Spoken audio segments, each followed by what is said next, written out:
नीतीश ने खेला आनंद मोहन पर दांव, बैकफुट पर बीजेपी। राजपूत वोटों के चलते नीतीश का विरोध नहीं कर पा रही बीजेपी। आनंद मोहन के रिहाई पर बिहार में राजनीतिक बवाल। बिहार के पूर्व सांसद व बाहुबली नेता आनंद मोहन जेल से रिहाई से बिहार में बवाल मच गया है। दिल्ली तक सवाल उठ रहे हैं। जिस व्यक्ति पर एक डीएम की जान लेने का आरोप ही नहीं लगा बल्कि कोर्ट में साबित भी हुआ, सजा भी हुई और आज वो जेल से बाहर आ गया है। जेल से बाहर ऐसे ही नहीं आया है बल्कि कानून बदलवा कर आया है। बिहार के नीतीश सरकार के सुशासन राज में कानून बदलकर आनंद मोहन की रिहाई का रास्ता बनाया गया है।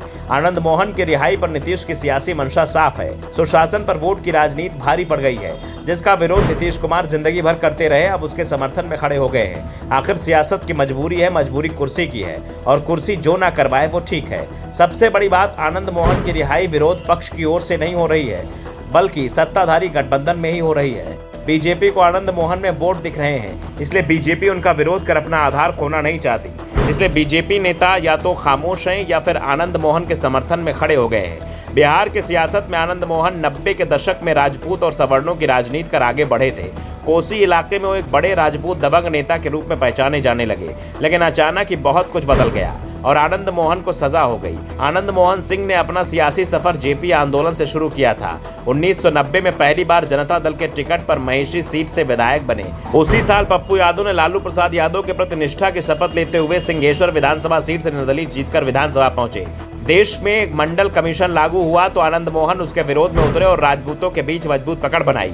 1993 में आनंद मोहन ने बिहार पीपल्स पार्टी बनाई, जिसे स्थापित करने के लिए आक्रामक रुख अपनाया।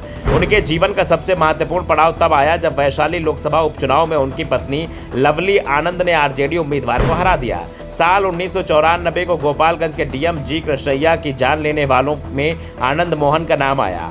इस मामले में 2007 में कोर्ट ने उन्हें उम्र कैद की सजा सुनाई, जिस पर ना तो आनंद मोहन को हाई कोर्ट से राहत मिली और ना ही सुप्रीम कोर्ट से। 15 सालों तक सजा काटने के बाद आनंद मोहन अब नीतीश सरकार के फैसले से रिहा हो गए हैं, जिसके बाद सियासत तेज हो गई है। आनंद मोहन की रिहाई के राजनीतिक पहलू पर अगर गौर करें तो सत्ताधारी नीतीश कुमार के नेतृत्व वाली महागठबंधन की सरकार है।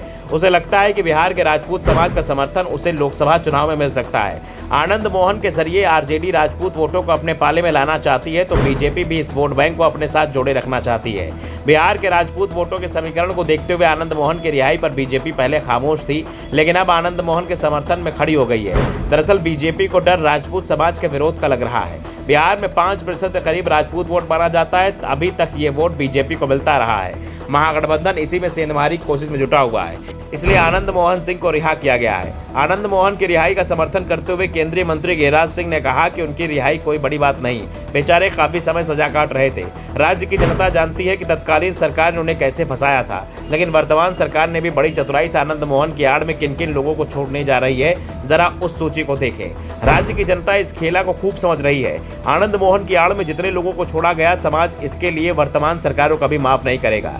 बीजेपी नेता और पूर्व केंद्रीय मंत्री राजीव प्रताप रूढ़ी ने राज्य सरकार के फैसले के पक्ष में खड़े होते कहा कि उन्हें फंसाया गया था। ये रिहाई साबित करती कि आनंद मोहन को निशाना बनाया गया था। अब राज्य सरकार को प्रायश्चित भी करना चाहिए। नीतीश कुमार और लालू प्रसाद यादव को माफी मांगनी चाहिए। जब आनंद मोहन को सजा हुई तब लालू प्रसाद यादव बिहार के मुख्यमंत्री थे। साफ है अब आनंद मोहन के जरिए महागठबंधन बड़ा गांव खेलने की तैयारी में है। दांव राजपूत वोट है।